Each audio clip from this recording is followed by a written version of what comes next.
দেশে গত 9 মাসে যে যতগুলো দর্শন হয়েছে গত 16 বছর হয় নাই, গত 9 মাসে যতগুলো গরু চুরি হয়েছে গত 16 বছর হয় নাই, গত 9 মাসে যতগুলা চিন্তাই হয়েছে, চিন্তার ঘটনা ঘটেছে গত 16 বছর হয় নাই, গত 9 মাসে যে পরিমাণ সাদাবাজ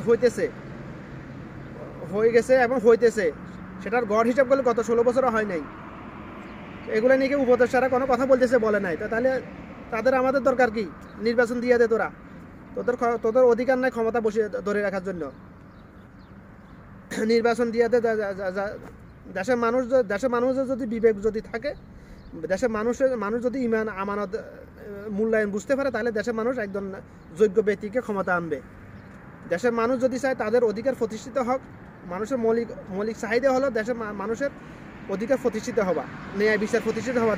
দেশের মানুষ যদি আসলে যদি চায়, মানুষের যদি বিবেক জাগ্রত থাকে, মানুষ যদি নিজের আমানত ওটা ভোট বিক্রি না করে, তাহলে জামাতকে অবশ্যই ক্ষমতা আনবে ইনশাল্লাহ। আমি জামাতকে প্রমোট করতেছি না।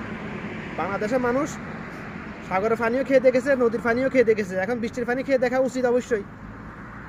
আপনি জামাতের কথা, অতীতে যত সরকার ছিল স্বাধীনের পর থেকে, তাদের কেউ কথার কাদের সাথে মিলছিল না। জামাত ক্ষমতা থাকুক আর না থাকুক, জামাত যে কথাগুলো বলতেছে তাদের সেটা কাজে বাস্তবায়ন করে এসেছে বিগত দুই যুগ থেকে। ক্ষমতা এনে দেখা অত অবশ্যই মানুষের ইমানি দায়িত্ব, এটা বাংলাদেশের মানুষের, তাদের কথার কাজের সাথে পরিপূর্ণ মিল আছে কিনা। মিল যদি না থাকে, তাকে ক্ষমতা থেকে যেরকম আওয়ামী লীগকে বিতাড়িত করেছে এরকম বিতাড়িত করবে, বা অন্য কোনো কথা বলার দরকার, ওয়াজের দরকার নেই তো আমার ভাই। তোমাদের একবার খেয়ে দেখা তো উচিত ভাই। যদি লবণ যদি খাই না দেখতে তাই দেশে তোমরা, তাহলে লবণ যে তিতা কড়া এটা বুঝতে কীভাবে? চিনি যদি না খাইতে তোমরা, তাহলে চিনি যে মিষ্টি এটা বুঝতে কীভাবে?